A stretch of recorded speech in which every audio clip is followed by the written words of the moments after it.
Hi, welcome to The Rundown. I'm Danielle Tyson.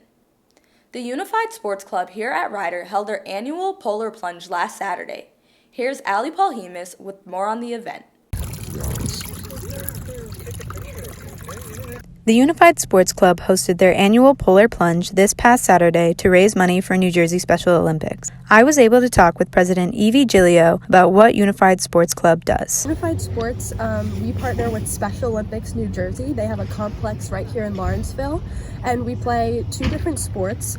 We play soccer in the fall and basketball in the spring with our athletes, and then we also have Rider students play on the same team, so it's kind of everyone on one team, just unifying us, breaking down differences and shattering people's expectations of people with disabilities playing sports. I also spoke to Vice President Amy Borsick about what the Polar Plunge is and how Rider Unified Sports Club participates. Polar Plunge is through Special Olympics New Jersey, and you usually go to the beach and run into the ocean, but we have a very small community who are doing it today, so we decided to do it ourselves. If you want to donate and join in on the fun of Unified Sports Club, visit Bronc Nation. I'm Ali Paulhemus, and this is the Rider Rundown.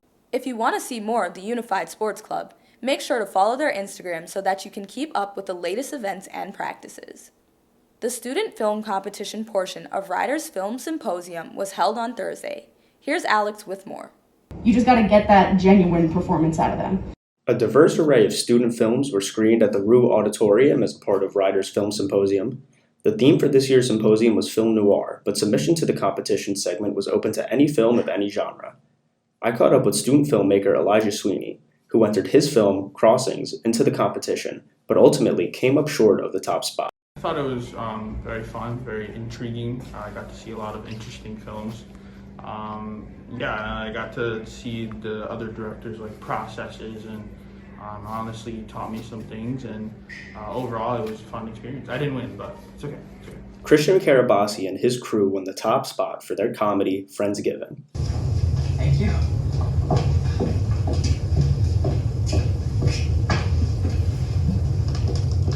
Listen, I just wanted to say thank you for everything last night. I don't know how long this would have gone on if you hadn't opened my eyes. You're really sweet. Oh, yeah. Thank you, but what exactly did I do? I thought we just had dinner and went to bed. How was Friendsgiving? We all really appreciated having you, Eric. You're a really, really good friend. We should hang out again sometime outside of Friendsgiving. Yeah. I would like that.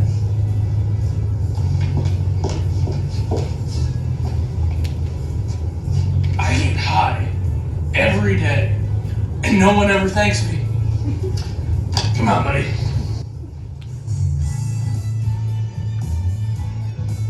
This has been Alex Schwab from Lawrenceville. Film Symposium events are held annually at Rider University. Stay tuned to see what next year's theme will be.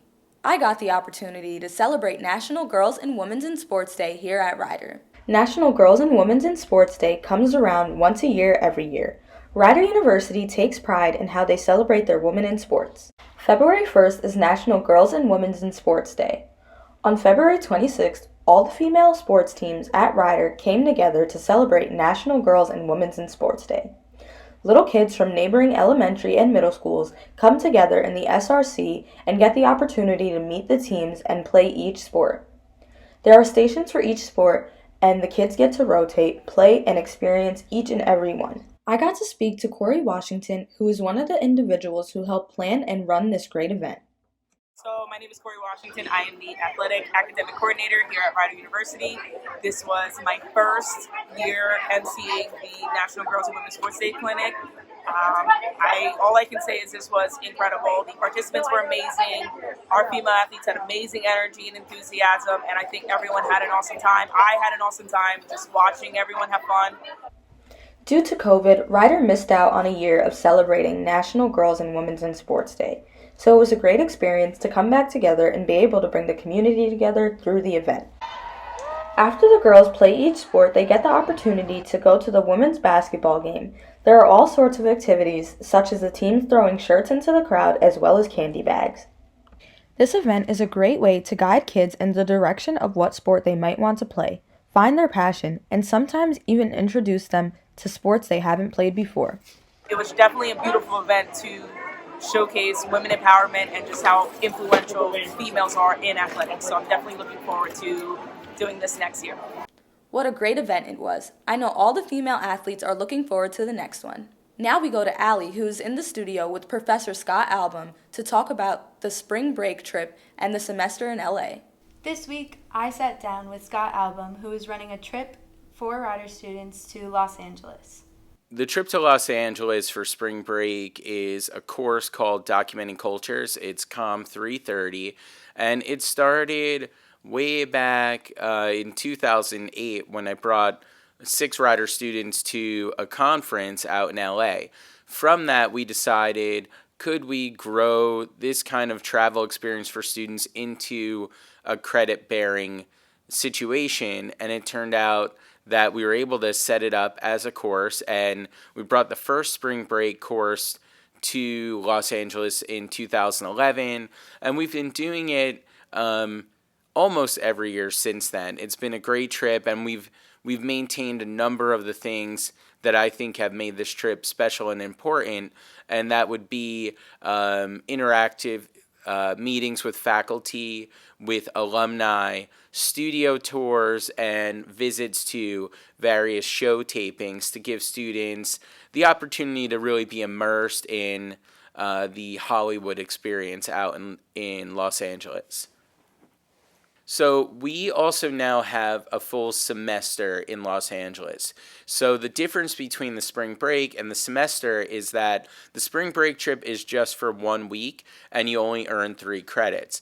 The semester experience, students go to live in Los Angeles in January and they stay all the way till April. They do an internship or a co-op, and they also take courses. So there's a big difference. The people on the spring break trip are living in New Jersey and just going for 1 week. The people who go for the semester are there for the whole semester, and they actually live in LA and work in LA, and it's wonderful experience for students, and this will be our 3rd year having students do this, and we're really excited about it. I think students gain a lot from our experiences taking trips to LA for spring break and living in LA for the semester. And I think one of the things that they gain is they gain a leg up on students who are not doing these kinds of things. So if you're a regular college student here in New Jersey and you're thinking, I want to move to LA, well, these students are 6 months ahead of you. They've moved to Los Angeles. They have gotten their foothold. They've done internships. They've met people. So they're really gaining that experience that people who aren't there aren't gaining. The ones who go with us for spring break, it's really like a commercial for the semester. It's a chance for them to decide, do they want to go out there for a whole semester? And if they did, what might it be like? They get to see where the students who live there for the whole semester live, where they work, and what they do. So I think one of the most important takeaways from this is that students are becoming more career ready through our LA experiences, and it's putting them closer to who they might want to be and where they might want to work in the future. Spring break and semester in LA are great experiences for any film and television major. If you want to learn how you can get in on the next trip, visit SFPA programs on Rider's website. Now we go to Luke Lombardi, who has the news on how the 2022 baseball season has started for the Bronx. The Rider Bronx 2022 baseball season is 10 games in, and it's already had its ups and downs. They are 6-4 and have had a winning streak of 3 games as well as a losing streak of 3 games. They started their season 5-1, only to lose 2 straight games by double digits. After losing a heartbreaking close game to Delaware in the second game of a series, they came out to avoid the sweep. They won 14-6. Pitcher Joe Papeo had a big role in one of their biggest wins of this season as they beat Miami of Ohio 8-2 after a tough loss. Here is what he had to say about his performance. Yeah, so it's, you know, when you're pitching, you're never going to have your good stuff all the time. Most of the time, you're going to have your okay stuff and you got to battle. But that day, I felt like I had my good stuff. So at that point, it's just attacking hitters, like going at them, getting ahead early in the count. I did walk 5 guys, which is never good for 6 innings. So I definitely would like to clean that up next time. But sometimes a walk could be effective here and there. You know, the Bronx' upcoming schedule isn't any easier as their next game is against national powerhouse West Virginia. They will finish the week with 2 games against East Tennessee State and 1 game against UNC Asheville. This has been Luke Lombardi reporting for The Rundown. Make sure to go to Go Bronx to find out when and where Rider plays and how to watch them.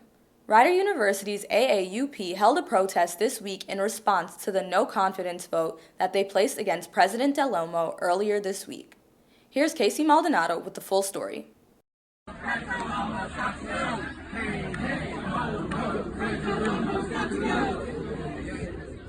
This week on campus, Rider's faculty had the opportunity to express their views in regards to the current president, Gregory Del Olmo. Based on an article published by the Rider News last month, it expressed how the American Association of University Professors, AAUP, took measures to further the removal of the president. The AAUP website outlines specific reasoning as to why professors at the institution are calling upon the Board of Trustees to remove the president. This removal of the university president was brought to the attention of the Board of Trustees after a no-confidence vote was made by the faculty. The protest took place out front of the Bart Ludicky Center, where faculty gathered in unity to support the president's removal. Here to give us a rundown on what students saw and heard during the protest is Rider University senior Daniel Burton. I didn't know that the rumors of Rider having a new president was actually real until I seen the protest and how big the matter was. And my teacher actually told us and gave us a little explanation of what was going on in regards of Rider University's president. And she really didn't want to touch base on the subject too much, but she just wanted to just inform us what was going on around campus and just the protests going on in front of the SRC. Professors who I asked to comment on the protest declined to do so as some were fearful that it would set back their agenda. This is Casey Maldonado reporting from the Rider Rundown. To stay updated with the situation and the AAUP, make sure to follow their Twitter. Rider's tennis team has recently resumed play for 2022, and Andrew Coates had the opportunity to sit down and interview head coach Tom Battaglia. Spring has almost sprung, which also means Rider's very own tennis team has sprung back into action. The Bronx recently competed in the Ranger Invitational, finishing the tournament with a doubles flight championship win. In an interview with head coach Tom Battaglia, he describes what he wishes for his team during this spring season. So my message to them, my goal to them is just to keep improving every single time we hit the court, with every single ball that we hit, with every single workout that we do. Let's just keep improving. The future here is really, really bright. I think we had a, like I said, an amazing recruiting class, and it's just, no matter the outcome, no matter, there's a strong possibility, I don't know how many matches we're going to win, but the message to them is no matter what, control what you can control on the court, off the court. And let's just see how this whole thing just plays out. In the midst of the current schedule, Coach Battaglia still has been on the recruiting trail. It's going really well. For 2022, we are bringing in, as of right now, 14 total players, 7 men, 7 women. So that's going really well. So it's a mix of both domestic and international. And again, talent's talent. We really try to break down a lot of film. We look at a lot of film, and the international players are bringing in are just very, very talented. The Bronx are looking to face off against Emmanuel College and Bloomsburg in the coming weeks. For the Rider Rundown, I'm Andrew Coates. If you would like to keep up with the Bronx tennis matches, head to their website, Twitter, or Instagram. Members of Rider University's theater program hosted Polaroid Stories, a play that covers tough topics of addiction in young adults. Held at the Yvonne Theater, Rider University acting majors introduced Polaroid Stories, a play inspired by its original novel that tells the story of individuals struck by a drug addiction, where each character's story is told independently, creating a non-linear storytelling feel to the show. This play is intended for mature audiences and contains harsh language, fight scenes, and heavy topics that may be triggering to certain viewers. Here is Emma Brennan, known as Skinhead Girl, with insight on being part of Polaroid Stories. So Polaroid Stories is a series of snapshots where the audience looks into the lives of homeless and addicted young people. And it's really important that we see shows like this and the writer community sees shows like this because I feel like these types of people are really dehumanized by society and looked through. And our show shows them that homeless people have fears and dreams and really difficult pasts, and they're just trying to survive. A play like Polaroid Stories takes much preparation to get through, as some of the scenes may be difficult for actors. My character, Skinhead Girl, is extremely different from me. She's really angry and rough around the edges and has just been having to survive her whole life. And I'm so glad that we worked so much on character work and physicality because I don't think I could have just gone in and winged it. This play was brought to you by members of the Rider University Theater Program. If you are interested in finding out what resources Riders Counseling Center offers, please contact counseling@rider.edu. The Rider men's basketball team is taking their trip down to Atlantic City this week for the 2022 MAC Championship. Zach Helfer has all the info on this year's tournament and what lies ahead for Rider. The 2022 Mid-Atlantic Athletic Conference Championship is beginning this week in Atlantic City as the 11 teams battle it out for the automatic bid for the 2022 NCAA basketball tournament. Your Rider Broncs finished the season on a high note, beating Duquesne in the final game of the season to secure the 9th seed in the tournament. Iona took the top seed in the MAC, finishing with a record of 17-3 in the conference, followed by St. Peter's, who finished 16-4. The 3 seed goes to Siena, who finished 12-8, while Monmouth got the 4 seed with an 11-9 record. Marist and Niagara each had a 9-11 record, with Marist beating out Niagara for the 5th seed. Manhattan, Fairfield, and Rider each had an 8-12 record in the conference, with Manhattan, Fairfield, and Rider getting the 7th, 8th, and 9th seeds respectively. The seeding finishes out with Quinnipiac and Canisius getting the 10 and 11 seeds after they each went 7 and 13 in the conference this year. The top 5 seeds will get a first-round bye, while seeds 6 through 11 will battle it out to face the remaining teams. Iona has been dubbed the favorite to win the MAC championship after winning the regular season championship. The tournament begins Tuesday afternoon and will conclude Saturday, where the champion will punch their ticket to the big dance. While Rider is considered a long shot to win the MAC, there have been crazier things to happen in the sport of college basketball.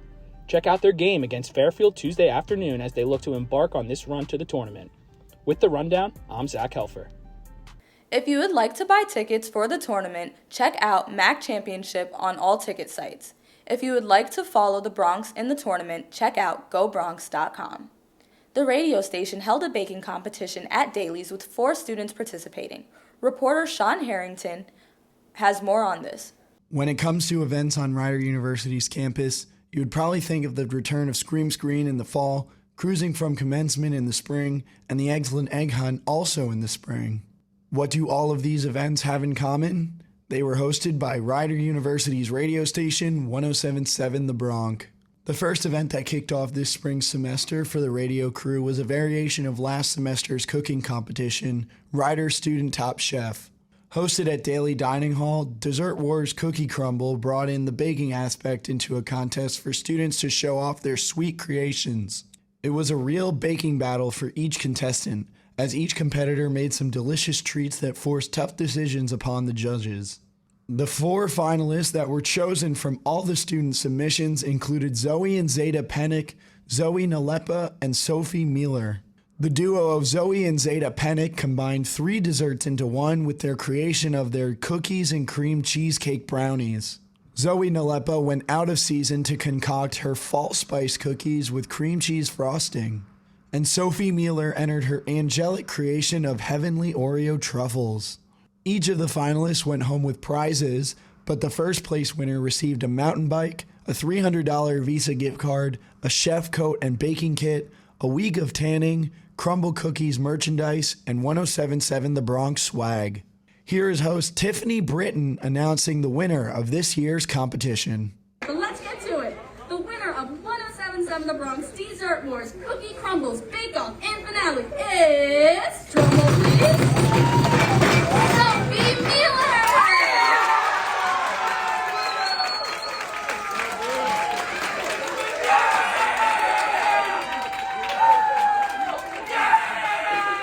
You can find each of the contestants' recipes at 1077thebronx.com. I'm Sean Harrington for The Rundown. 1077 The Bronx has finally seen more of a normal school year after the pandemic, and Taylor Tunstall had the opportunity to sit down with the station's general manager, John Moses. Here's the story. 1077 The Bronx, WRRC FM, is a student-run organization here on Ryder's campus. Located on the second floor of the Fine Arts Building, it was quickly recognized as not only a business, but as a safe space for students to hang out in. Students at the station are consistently learning about the current field of radio broadcasting, along with the skills of promotion, marketing, and business. Students on the station's executive staff hold the same professional positions as that of a commercial radio station. A few executive staff positions are student general managers, promotions directors, copy directors, programming, and production managers, along with many more. One of the attributes that makes 1077 The Bronx so special is that it technically has two stations. 1077 The Bronx Retro WRC2 is Rider University's student-run online radio station that specializes in only playing the oldies. Every day, the station consistently plays classic hits from the 50s, 60s, 70s, 80s, and 90s. I had the chance to sit down with the faculty member who oversees the students at the station. Here was an inside scoop from General Manager John Moses. Thank you so much. I'm here with John Moses from Rider University's 1077 The Bronx, WRRC. So, John, I'm here to ask you a few questions about the station, okay? Fire away, Taylor. Okay, cool. So, what do you love so much about the station? Like, what keeps you going within the station? I think the answer is really simple. It's the students that keep me going. It is helping young people grow in their chosen profession or grow in general as people at the radio station, and kind of watch them blossom, and then later on in life kind of follow their success and see where they go and who and what they become. So what are the different projects that are like being held at the station? Like, I know you guys do contests, you have different promotional events, and then there's also the student shows. So can you tell me something about that? Wow. Well, how much time do you have? There's a lot. There's a lot that we do. From a basic standpoint, I mean, students can do a show. So so there's student shows that run throughout the day. But students behind the scenes program music for 24 hours a day and 7 days a week and 365 days a year. So there's that going on. We're responsible for a lot of campus events and traditions. So students learn marketing, branding, event planning, event marketing through our events like Scream Screen, the Excellent Egg Hunt, Dessert Wars, Top Chef, and even contesting through stuff like Cruising from Commencement. And then there's like the daily features that we have. So whether it's the Bronx News Flash on the FM station, or the Overtime on the Retro station, or even stuff like Mental Fitness and other produced shows that we do. There's so many opportunities for the students, and really we can do whatever they dream up. So if they come with an idea and we can make it work, we'll be more than happy to guide them along. Nice, I love that. So as you know, we just went through a pandemic. Mm-hmm. So how did the pandemic affect 1077 The Bronx?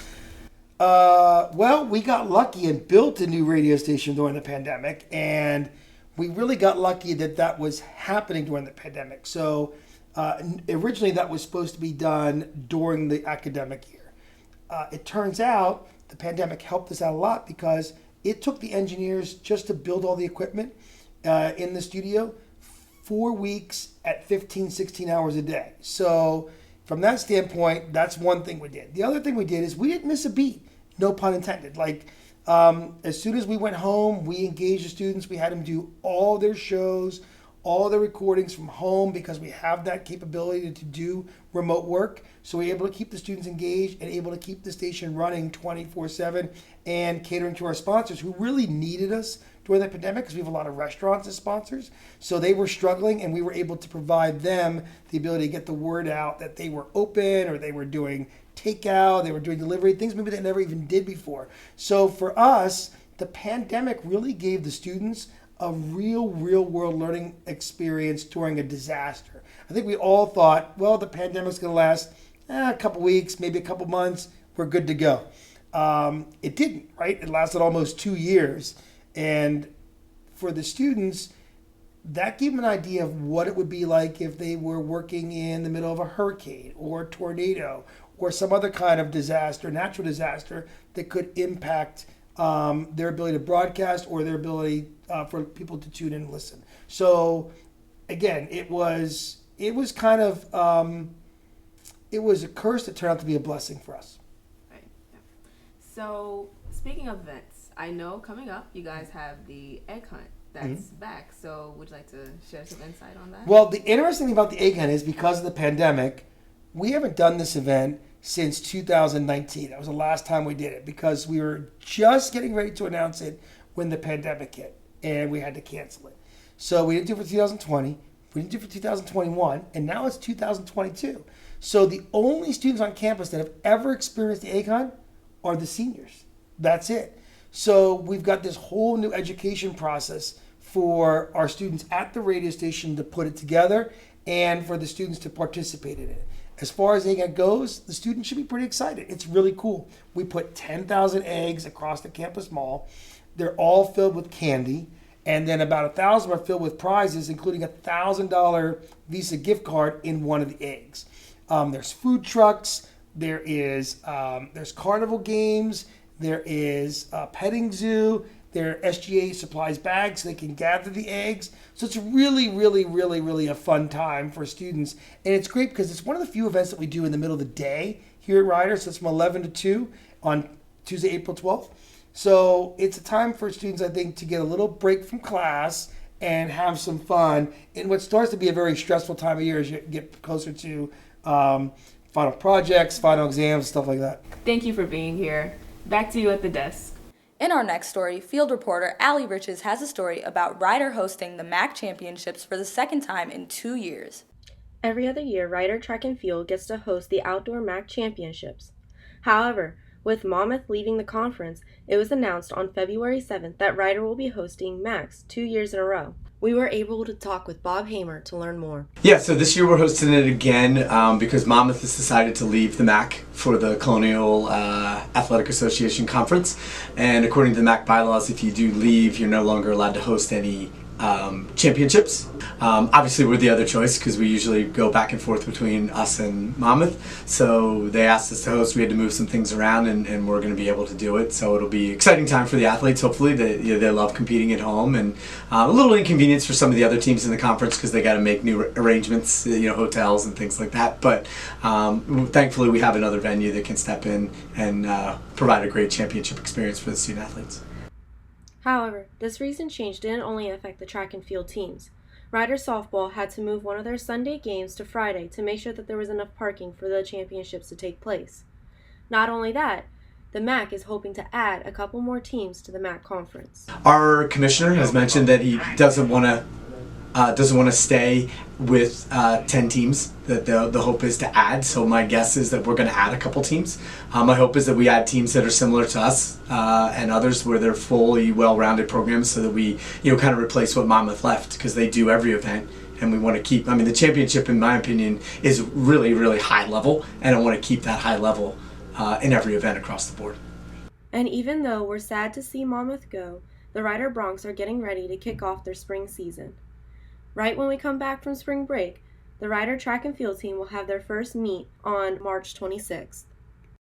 Thanks for tuning in. I'm Danielle Tyson, and that's all for this week on The Rundown.